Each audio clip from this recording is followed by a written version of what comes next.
ఈ ధర్నా కేంద్ర ప్రభుత్వాన్ని లేదా ఈ రాష్ట్ర ప్రభుత్వాన్ని ఏం డిమాండ్ చేస్తూ ఉన్నదంటే, దాదాపు 3 గంటలకు పైగా నిర్వహిస్తున్నటువంటి ఈ ధర్నాలో తెలంగాణ నేల మీద నడయాడే అనేక ప్రజా సంఘాలు, రాజకీయ పార్టీలు, మేధావులు, ఆలోచనా పరులు, బుద్ధిజీవులు మాట్లాడినటువంటి సారాంశం ఏమిటంటే, భారతదేశం అనేటువంటిది దాదాపు ఆజాదీ కా అమృత్ మహోత్సవ్ అని ఒక 75 సంవత్సరాల ఈ దేశానికి ఘనమైనటువంటి స్వాతంత్రం వచ్చింది అని సంవత్సరం పాటు నరేంద్ర మోడీ సర్కార్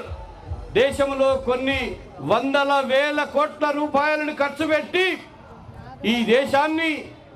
ఈ 75 సంవత్సరాలుగా ఎట్లా తీర్చిదిద్దింది. ఈ తీర్చిదిద్దడం అనేటువంటిది ఇది అంతిమంగా వికసిత భారత్గా 1947లో ఈ దేశానికి స్వాతంత్రం వచ్చిందని, అది 2047 నాటికి సంపూర్ణంగా హిందూ రాష్ట్రంగా ఏర్పడి ఇది మొత్తం ప్రపంచంలోనే ప్రపంచానికే విశ్వగురువుగా ఉండాలనేటువంటి ఒక ఆలోచనతో ఆర్ఎస్ఎస్ బీజేపీ ప్రభుత్వాలు కొనసాగిస్తున్నటువంటి ఈ ఫ్యాసిస్టు పరిపాలనలో భాగంగానే జల్ జంగల్ జమీన్ ఇజ్జత్ హమారా హై అని గత 40 సంవత్సరాలుగా, 50 సంవత్సరాలుగా, 100 సంవత్సరాలుగా ఈ దేశంలో ఉండేటువంటి మూలవాసులు, ఆదివాసులు ఈ దేశానికి నిజమైనటువంటి నాయకులు, ఈ దేశంలో నిజమైనటువంటి హీరోలుగా ఉండి ఈ దేశ భవిష్యత్తుకు ఒక భరోసాగా, అది ఆర్థికంగా కావచ్చు, ఆరోగ్యపరంగా కావచ్చు, లేకపోతే ఆదాయపరంగా కావచ్చు, అన్ని రకాలుగా ఈ దేశ వికాసానికి తోడ్పడుతున్నటువంటి మూలవాసుల్ని మొత్తం మేము అంతం చేస్తాము. ఇక ఈ దేశ హోంమంత్రిగా ఉన్నటువంటి అమిత్ షా ఒక డేట్నే డిక్లేర్ చేసి దాదాపు 2026 మార్చి 30 నాటికి ఈ దేశంలో ఒక్క నక్సలైట్ కానీ, ఒక్క మావోయిస్టు కానీ మిగలడానికి వీల్లేదనే పద్ధతుల్లో ఇవాళ ఆపరేషన్ కగార్ అంతిమ యుద్ధంగా జరుగుతున్నటువంటి ఈ యుద్ధము ఇది కేవలం ఛత్తీస్గఢ్కి సంబంధించిన ఆదివాసీలకు సంబంధించినటువంటి యుద్ధము కాదు. భారత ప్రజలు, భారతదేశం నిజానికి ఒక దేశము కాదు, ఇది ఉపఖండము. ఈ దేశంలో అనేక జాతులు ఉన్నాయి, కులాలు ఉన్నాయి, మతాలు ఉన్నాయి, తెగలున్నాయి. ఎవరి సాంప్రదాయం వాళ్ళకున్నది. విస్తారమైనటువంటి అడవి ప్రాంతాల్లో, విస్తారమైనటువంటి గుట్టల్లో, కొండల్లో తరతరాలుగా, 4 తరాలుగా, 5 తరాలుగా ఇవాళ ఈ అడవిని పట్టుకొని ఉన్నటువంటి ఈ ఆదివాసీ, ఈ గిరిజన ప్రజానీకాన్ని అక్కడ నుంచి బేదఖలు చేయడం ద్వారా ఈ అడవి కింద వాళ్ళ నేల కాళ్ళ కింద ఉన్నటువంటి విశేషమైనటువంటి అపారమైనటువంటి సహజ సంపదని, సహజ నిక్షేపాల్ని కొల్లగొట్టడం కోసం వాటిని విదేశీ సామ్రాజ్యవాదులకి, స్వదేశంలో ఉండేటువంటి కార్పొరేట్ అదానీ, అంబానీ లాంటి శక్తులకి కట్టబెట్టేటువంటి ఒక దుర్మార్గమైనటువంటి, ఒక దేశద్రోహకరమైనటువంటి, ఒక ఆదివాసీ వ్యతిరేకమైనటువంటి కుట్ర ఏదైతే ఉన్నదో దానికి సంబంధించి ఇవాళ ధర్నాని చేస్తున్నాము. మన ఒక్కరమే కాదు, నిజానికి సిపిఐఎంఎల్ న్యూ డెమోక్రసీ పార్టీ 2 నెలల నాడే ఒక విస్తృతమైనటువంటి కార్యాచరణని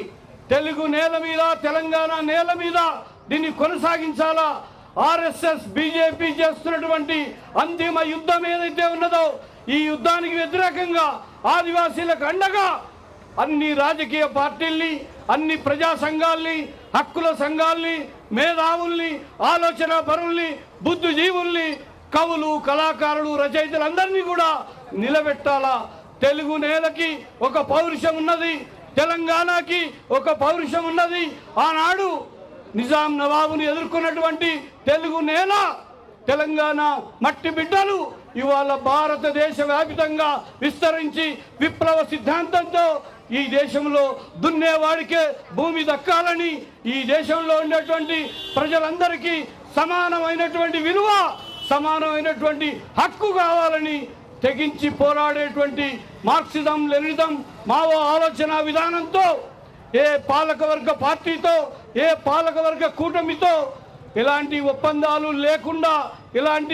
ఇవి లేకుండా ఇవాళ ప్రజల డిమాండ్ కోసం, ఇవాళ ప్రజల హక్కుల కోసం, ఆదివాసీల రక్షణ కోసం, అడవుల రక్షణ కోసం ఏదైతే ఉద్యమిస్తున్నదో మొత్తంగా ఈ దేశ ద్రోహులు అమిత్ షా కావచ్చు, నరేంద్ర మోడీ కావచ్చు, ఆర్ఎస్ఎస్ బీజేపీ సర్కార్కు వ్యతిరేకంగా ఒక విశాలమైనటువంటి ఒక ఐక్య సంఘటనని